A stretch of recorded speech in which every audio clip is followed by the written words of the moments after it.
Guys, the Browns' run defense for the first 2 weeks of the season has been stellar, but they have not yet faced a running back near the quality of one Derrick Henry. Do you think the Browns will be able to shut down King Henry this week, or are we going to see and learn if the Browns' rush defense is a little bit of fool's gold based on their first two opponents? So their run D is fourth in the NFL right now, yards per carry. As Bull likes to point out, it's 2 games. It means very, very, very little. Against 2 teams that don't run the ball. They didn't have premier running backs. I mean, Mixon's a really good back. And he had some moments against the Browns, but they were down by so much they were slinging it. And then obviously Pittsburgh, I think that their best back is their second string back, and it pretty much bore that out against us on Monday night. But it is what it is. We only have a short sample size, so we'll use it. The Browns' run defense has been pretty good against it this year. They're fourth in the NFL. Derrick Henry, who's normally near or at the top, yards per carry, has not been the same guy yet. Started slowly last year and found his groove, so let's not write him off. But he's averaging 3.6 yards per carry. That's not even in the upper half. Yeah. Now, in fairness, even last year, from 18, 19, and 20, he was between 5 and 5.5 yards per carry, which is elite. Yeah. The last 2 years, in 21 and 22, 4.3, and then last year, 4.4. Now, his total yardage was huge last year because they give him the ball a zillion times. Sure. But 4.4 is not elite. It's good. It's very good. It's very good, but it's not elite. Elite is when you're in the 5 neighborhood, you're elite. That's right. And so far, 40 carries, 143 yards. It's 3.6 per game. And he's carried the ball 40 times. So. I'm nervous, though. That's a test, no doubt. I'm not going to say that one side or the other has a clear edge and that they're going to stone him. And I'm also not going to say that he's going to run for 180. But he's going to get his yards. He's going to get his yards. Maybe somewhere, his average right now is only 71 a game. I think he'll eclipse that. Yeah. Don't know that he'll go over 100. But, look, he's still Derrick Henry. And he's going to be tough to stop. Right, and they did add DeAndre Hopkins, who I wasn't even thinking about the other day with Treylon Burks. But so their wide receiving core is better. I like Treylon Burks. I think he's got potential. I haven't seen him enough to know how good he is. But with DeAndre Hopkins is still a threat, certainly in the passing game. Right. So it's not like you can completely ignore their passing game. Ryan Tannehill's not great, but they've got talented guys.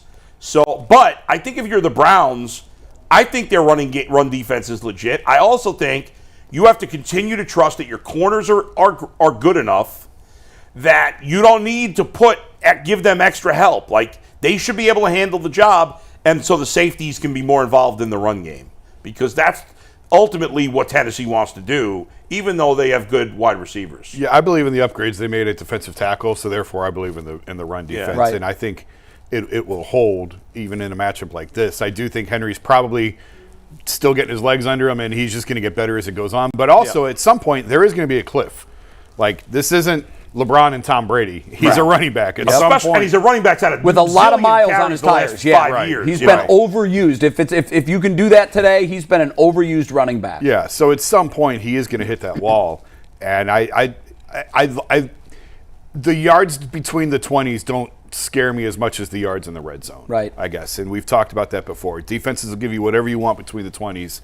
It's holding you to 3 rather than 6. And obviously with the punishing running style like that, that's where the red zone really becomes a factor. So I'm more interested in what he does in the red zone. Do you think the Browns or Henry win that matchup? I'd say the Browns. I think the Browns are going to win the matchup. Good, and yet when you see my headline, you've given us a little bit of idea where you're going. One thing that I want to do right now is tease what's coming up in our 12:30 show, because that matchup is going to be one to watch for sure. But the three of us, will tell you what we think the matchup is. Which one will decide the game? Is it Derrick Henry against the Browns' interior defensive line? Is it the Tannehill arm against the Browns' cover corners? We're going to pick the most pivotal matchup to watch. That's coming up at 12:30 over on WKYC Channel 3 here in Cleveland. If you're not in the Cleveland area and you still want to watch it, you can go to WKYC.com, click on the Watch Live button, or what I recommend is downloading the WKYC Plus app.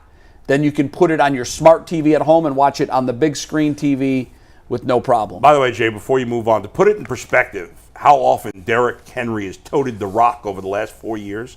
Forget this year so far. From 2019 to 2022, Derrick Henry has over 300 more rushing attempts than Nick Chubb. And by the way, for all the complaints about Nick Chubb's like third in rushing attempts in the last 4 years, maybe either second or third. Now, if you break that down, that's 4 years. Okay, that's 4 years. Yeah. And that's career. I'm just talking about the last 4 years. It's more. You said 19, 20, 21, and 22. Last 4 years. So that's 4 years. He has 300 more carries. That's basically playing one more season. So here's what that basically means. Yeah. It means he's getting 75 more carries a season. It's even more than that because it's more than 300. Which comes down to like almost 5 carries more per game. Yes. I don't know who's played more games. Nick Chubb's missed a little time. Derrick Henry in 21 missed a few games. Missed some time, yeah. It's probably close. But it can't be far off. Yeah, it's probably pretty close. I mean, that's a significant difference. He's essentially played one more season than Nick Chubb in the last 5 years, if you add up the carries. Yeah. And Nick Chubb carries the ball a lot compared to If Chubb carries it 18 times a game, he's carrying it 23 times a game. That adds up. It does add up. Those are all you've got, the body has, you've heard this before, the body has so many hits in it. Yeah. It has so many, you have so many miles. And you said that he's going to hit a cliff. A lot of times at that position, it's one day it's there and the next day it's gone. I mean, the list of running backs that were great, not good, but great for at least a year or two, and then were out of the league 2 years later is long. There's guys that people have mentioned to me recently because we've been playing this, the immaculate grid with football. Right. So my buddy and I go back and forth on this. And there's so many guys just in the last decade that you're like, wow, I forgot how good that guy was for a couple of years. And then flash and then gone. Just like that. Yeah. I got 2 questions for you real quick. Go ahead. First, the Titans and the Browns are both tied second in the league, allowing 65 rush yards per game. Right. Now, I know the Titans have played the Saints and the Chargers, while the Browns have played Pittsburgh and Cincinnati. We don't watch Tennessee as closely as we watch Cleveland, obviously. Of course not. Of those 2 run defenses, which one do you have more faith in of actually being a sustained, dominant rush defense throughout the season? I'm not going to be a phony. I don't know enough about the Titans. I know Jeffrey Simmons is really good. Simmons is great, and that's all I know, too. Out of the rest, listen, Joe Mixon, when they played the Chargers, there was no Austin Eckler. Right. Okay? So if you look at those 4 teams that the Titans and Browns have played, Joe Mixon is actually the best back of the 4 teams without Eckler. But the Bengals didn't run the ball a lot, and neither did the Steelers. Right. The Steelers don't run the ball a lot. The Chargers don't run the ball a lot either. The Saints are a running team, but Alvin Kamara hasn't played yet. Yeah. And Jamal Williams got hurt in that first game. It's tough to go on total yards because it's 2 games. Yeah. And how those games played out have a significant impact on how much you run the ball, particularly Cincinnati down 3 touchdowns.